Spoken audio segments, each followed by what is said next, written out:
Halloween is another one of those few holidays that has changed significantly in the last over 120 years. Now, you might have heard stories of Halloween being essentially a Christian rescaling of Samhain from Celtic paganism, and there is some truth to that claim. However, many traditions associated with today are not directly derived from that ancient holiday. It is true that tradition of wearing masks does come from the idea of the veil between the human world and the spirit world being thinnest.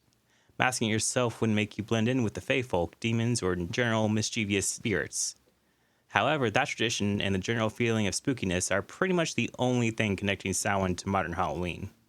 Halloween in the 1900s was a tiny bit more similar, not out of it being closer to the roots of Samhain, but rather out of more of a coincidence due to the Victorians' love of all things mystic, including divination, which was part of the Samhain tradition originally. However, the reintroduction of divination to the holiday did not come out of inspiration from Samhain directly, but rather this time of year's association with the other side in general, along with a Victorian habit to romanticize the mysterious and otherworldly. So while a Celtic pagan in the distant past might have used divination techniques to commune with the recently dead or their general ancestors, a person in the 19th and early 20th century would have used divination to see their future lover or to see if their current relationship would last. The 1900s had its own set of long-held traditions, including the pelting of neighbors' doors with any unharvested produce. This was a tradition brought over from Irish immigrants and one particularly enjoyed by teens and preteens, especially the boys.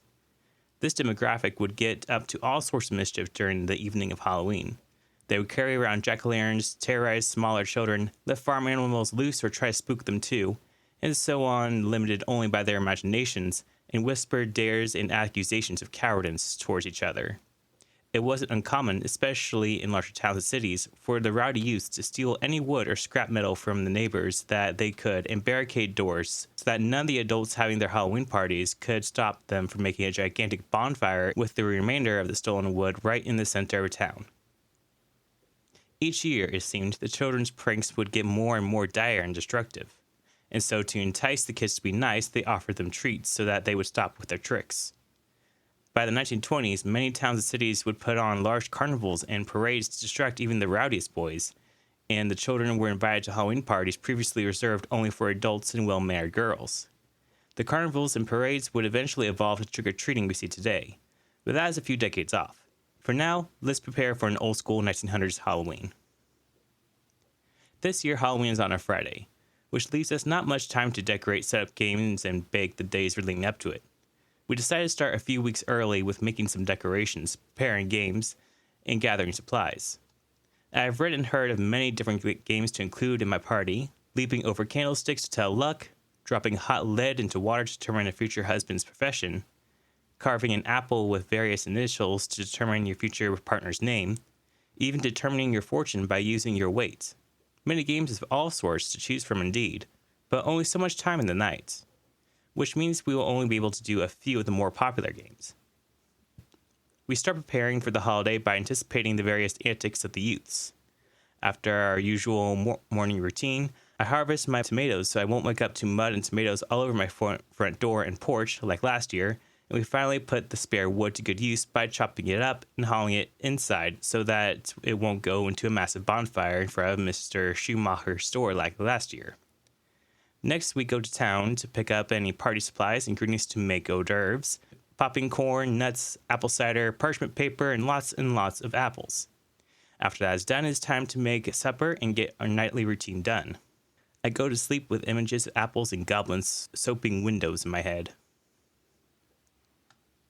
Throughout the next couple of weeks, much of my limited free time is spent making decorations, such as this paper jack-o'-lantern, this paper cat, painted owl, and a papier-mâché jack-o'-lantern. I save the streamers for the day of. I also make preparations for the games. I put candy into bags, write out questions, cut them into strips of paper, and put them into 2 separate bowls. Set up chairs around the burn pit and place a pile of twigs next to it, and buy even more apples. What, I like apples. On the day before Halloween, after school lets out, I start cooking up some of the food for the party. After the cookies and popcorn balls are wrapped and the cake is set to cool, I make supper and we run through our usual nightly routine. Tomorrow is the big day. After weeks of preparation, it is finally Halloween. No school today, most of the older kids wouldn't show up, and without them, it would be very difficult to help out the younger ones. But this is just fine as it gives me more time to prepare. I make plenty of hors d'oeuvres and sandwiches for all my guests. Once Sean gets home, he helps me set a large table with plates, napkins, cutlery, cups, and a large pitcher filled with cider, bowls of nuts, trays of freshly made tasty treats and that I have prepared yesterday, and we go outside to hang the bags of candy from the clothesline, fill up the tub with water and lots of apples, and place the remainder of the apples on a table next to a few paring knives. After everything is set up and the final touch is made, it isn't too long before our guests start to arrive. Sean had previously agreed to play a bit of piano so that the guests may have some music. He plays while everyone socializes and we wait for any stragglers to arrive. After half an hour into the festivities, Sean finishes his playing and takes a bow while everyone claps and cheers. Then it is time for the first game.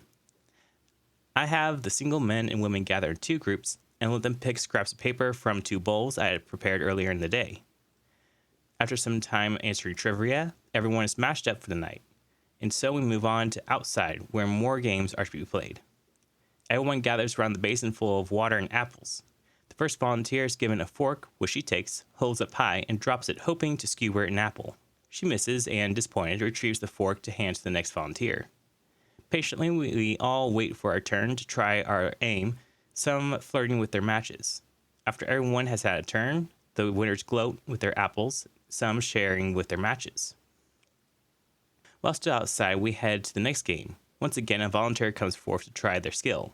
He's blindfolded, and the crowd yells instructions, guiding him to a bag of candy hanging from the clothesline.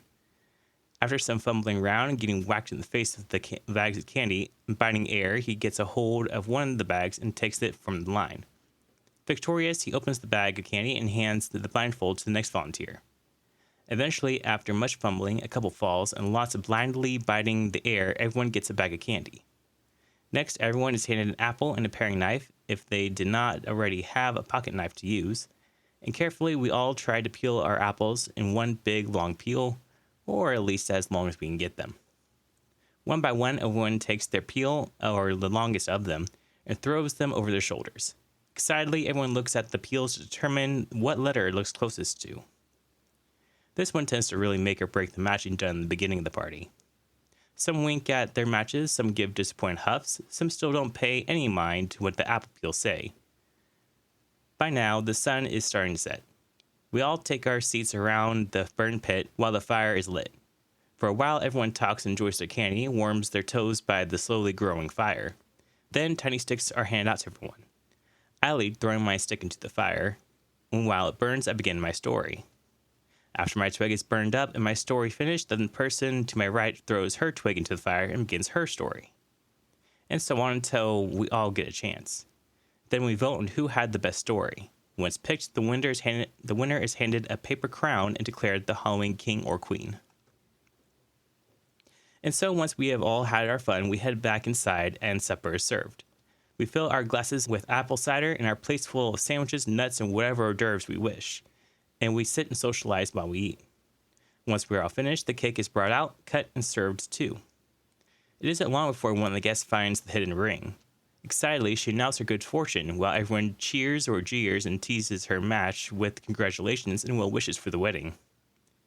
After a few more hours of socializing, reminiscing about Halloween pranking when we ourselves were kids, sharing hopes that not too much damage will be done tonight, even a few spooky stories about past Halloween parties where they absolutely heard the chair creak at a dumb, meaning silent supper, saw the reflection shifted to a demon in a dimly lit room, or talked to a ghost with a Ouija board.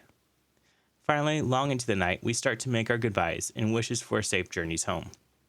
After leaving through the back door, a few of us men are quickly able to remove the hasty barricade the children put up, and so everyone is free to leave. At last, the final guest leaves. The following morning, as townsfolk wake up to assess the damages, the children decided to move the fire to an empty lot this year, an improvement for sure. A few of the boys caught in the act, fleeing the scene of the crime, were ordered to clean up the mess they made and take down any barricades still left up. A good portion of my fellow teachers in my morning is spent washing dried soap from all the windows within reach of these little pranksters. All the while, we share tales we've heard on the party line or general early morning gossip, of several fine dresses and suits being spoiled with fistfuls of flour, a few others being tripped by sneakily placed rope, and how poor Mr. and Mrs. Taylor's freshly painted house was defaced with a large splatter of black paint. After my windows are de-soaped, I talked to others in the neighborhood to see how well they fared. There are a few cases of yet to be picked tomatoes, cabbages, and low-hanging apples thrown at doors and inside houses. A few others, particularly our elderly who do not participate in the holiday, were rudely welcomed several times by frantic knocking on the door only for no one to be there. And Mr. Zimmer's cows were let loose by someone snipping his fence. I suspect the sheriff will be plenty busy today and that I might not see some of my students on Monday.